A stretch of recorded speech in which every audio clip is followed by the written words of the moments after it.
I got my son a 7K motorcycle for his 18th birthday this past June. My son is obsessed with automobile and loves motorcycles. In his room he has plenty of models and posters of motorcycles of all types. His bio dad passed away when he was just 12, now I'm married to my current husband and he has kids of his own. My husband has always been against my son's interest in motorcycles. He thinks I'm encouraging him to be reckless, distracting him from school and by extension his future, and spoiling him and blowing away money by spending 7K on a motorcycle. This caused some tension between him and my son, so I told him to stop complaining about it.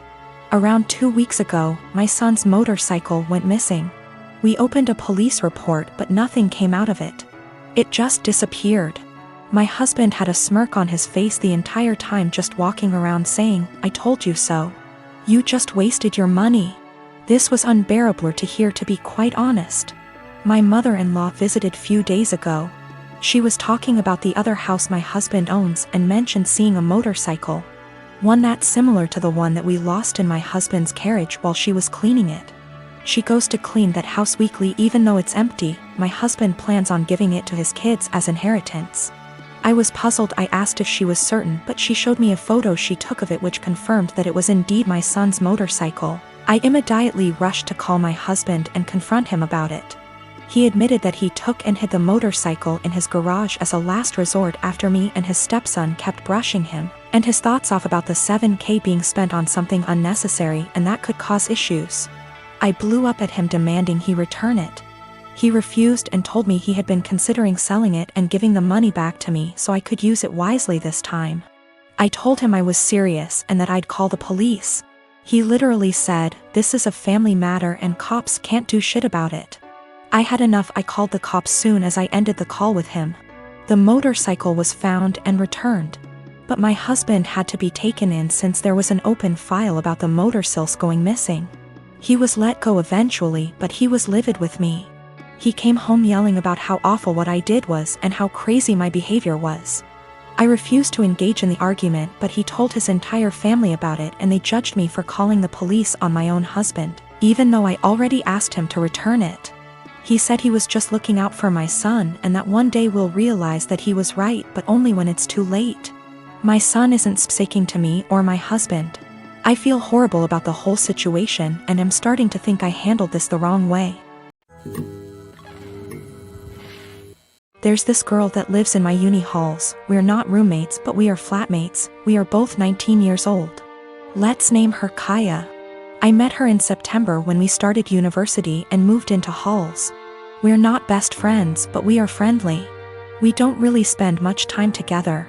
Over time, my friends noticed that Kaya tried to copy me in everything. It started slowly, accessories and some clothes. Nothing major. I didn't even notice until people started pointing it out to me.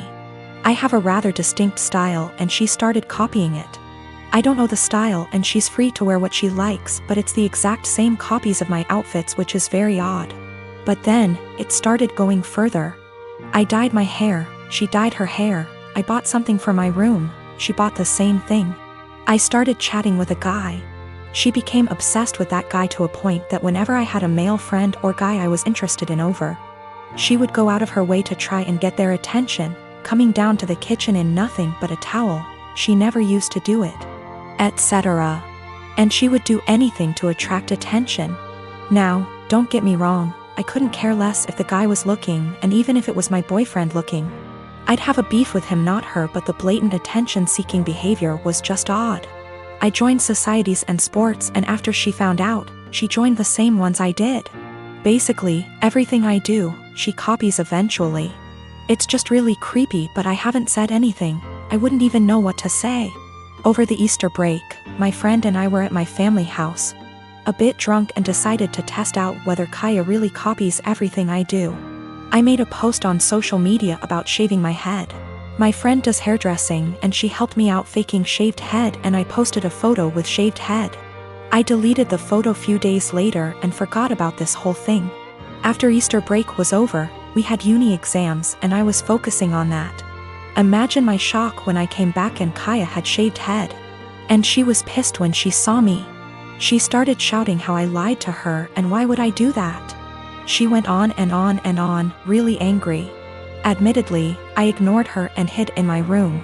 She sent me a text telling me that she expects me to pay for her wig as it's my fault she shaved her head. I replied that absolutely not, that it was not my fault and she decided on her own to do that. She kept attacking me over it every time I saw her. It's been a few days since I came back from Easter break. My exams start tomorrow and yesterday I received an email from my university, asking me for a meeting over the issue. She reported me to uni over something she's done. I am genuinely confused. Was I really in the wrong? I have a cousin by marriage, husband's cousin, that's 22 and dying of cancer. It was always her dream to marry and be a mom, and now that's not going to happen. It's hard on everyone. She has a much older fiancé, 30 years, and they had a symbolic wedding so she could have the experience. They started looking for ways to get access to a baby that she could take care of and experience some level of child care that way. But with 2020 and ethics in general, there's not a lot of ways to do that safely. My husband and I have the first and so far only children of our generation, who are 10 months and 23 months old. I had hopes that it wouldn't happen, but her parents asked me if she they could borrow my younger baby for a few weeks. The cousin and her fiancé would basically be play acting having a baby. Her parents would also join in on pretending. There would be photo shoots and everything. This makes me really uncomfortable. It's really creepy. I cannot understate how creepy I think this is. I know that her not getting to live her dreams is sad, but I don't think this is the answer. I'm worried it will be traumatic for my baby. She's almost a year old and will, well, notice that her entire family will just vanish overnight for what will seem like forever. She's also still nursing, and they don't really seem to care about this factor. I'm really worried about problems down the road. This is setting a dangerous precedent of my child living under other guardianship.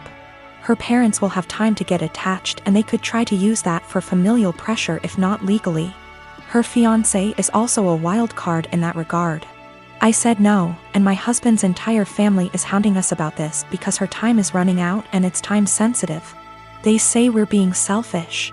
They say that we could use this as a free vacation and bond with our older child because I popped them out so close together. They want to compromise now by letting me come by a few times a day to bring milk. We still don't want to do this. Yesterday afternoon, we got an email from the cousin's parents offering actual dollar amounts for us to agree. We got enough from that to file a police report and at least get the threat in writing. We also had a call with my husband's parents and his siblings to basically clear the air. Apparently what they were telling people they asked for and what they were actually asking for were very different. Everyone on that call now had them blocked on social media except for mother-in-law, because of the cousin.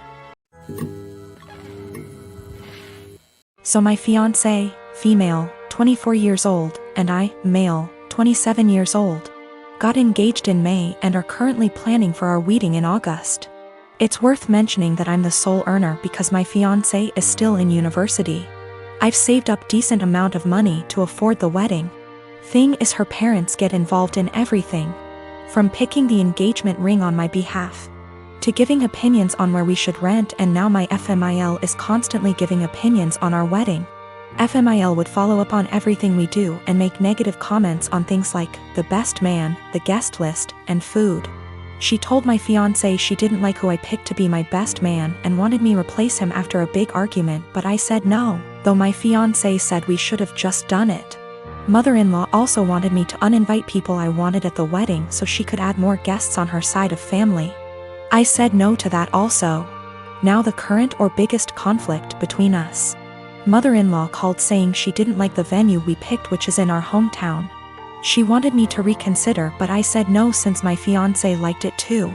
But my fiancé came to me yesterday to show me a venue her mom picked and already paid for, saying, since she paid for it then I should say yes, this time.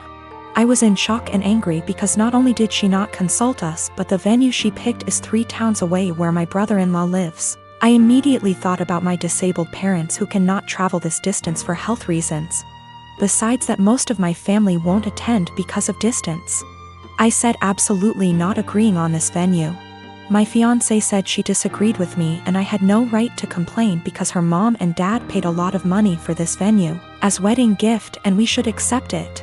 I calmly explained why I refused, and she kept saying I'm refusing on purpose because I hate her mom and am playing cat and mouse with her.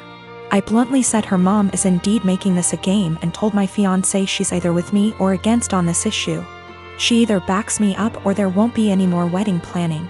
She got upset and started crying, asking what she's going to tell her mom and why I was making her choose between me and her parents, but I just feel like she's refusing to see why I don't want this specific venue. So what if her brother lives there? I have never been to that town, so having the wedding just cause her mom paid for the venue is not okay. We haven't talked ever since that argument. My friend called me ungrateful fool for turning away a free wedding venue over distance, but I can't help but feel FMIL did it purposely.